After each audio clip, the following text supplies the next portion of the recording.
જગ્યા જેણે 3 દાયકાથી સ્વાદ જાળવી રાખ્યો છે. હું વાત કરી રહી છું ગિરિરાજ રિયલ ટેસ્ટ ઓફ કાઠિયાવાડની. 1990 થી શરૂ થયેલો સ્વાદનો આ વારસો હવે વાસદ તારાપુર હાઈવે પર HK ફૂડ પ્લાઝામાં નવા અને પ્રીમિયમ લુકમાં હાજર છે, જ્યાં પ્રીમિયમ ઇન્ટિરિયર અને બેસ્ટ સર્વિસ તમારા અનુભવને ખાસ બનાવી દેશે. અહીં મેં ટ્રાય કર્યું હતું સ્ટાર્ટરમાં પનીર ટિક્કા ડ્રાય, અને જુઓ ગરમા ગરમ હરાભરા કબાબ. સ્પાઇસી લવર્સ માટે પનીર ચીલીનો અદ્ભુત સ્વાદ. અને હા, ગિરિરાજની ઓળખ કાઠિયાવાડી વાનગીમાં ખાસ ટ્રાય કરજો વઘારેલો રોટલો, સેવ લીલી ડુંગળીની સબ્જી, મિક્સ કાઠિયાવાડી સબ્જી અને અસલી ઘીવાળો બાજરીનો રોટલો. આનાથી બેસ્ટ બીજું કશું જ નહીં.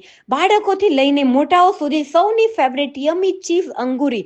અને આ છે પરફેક્ટ ગ્રેવી વાળું પનીર તવા મસાલા અને બટર કુલચા સાથે મિક્સ કરીને ખાવાની મજા જ કંઈક અલગ છે. અને આ સાથે જ ગરમા ગરમ ચાઇનીઝ સિઝલરની મજા તો માણવી જ જોઈએ. અને હા, અહીંને ટેબલ ક્યારેક ખાલી નથી હોતા, કારણ કે સ્વાદ જ એવો છે. તો રાસાની જુઓ છો, જો તમે પણ વાસદ તારાપુર હાઈવે પરથી પસાર થાવ છો તો એકવાર ગિરિરાજ કાઠિયાવાડી હોટલની મુલાકાત લેવાનું ચૂકતા નહીં. સ્વાદ અને સંતોષની ગેરંટી.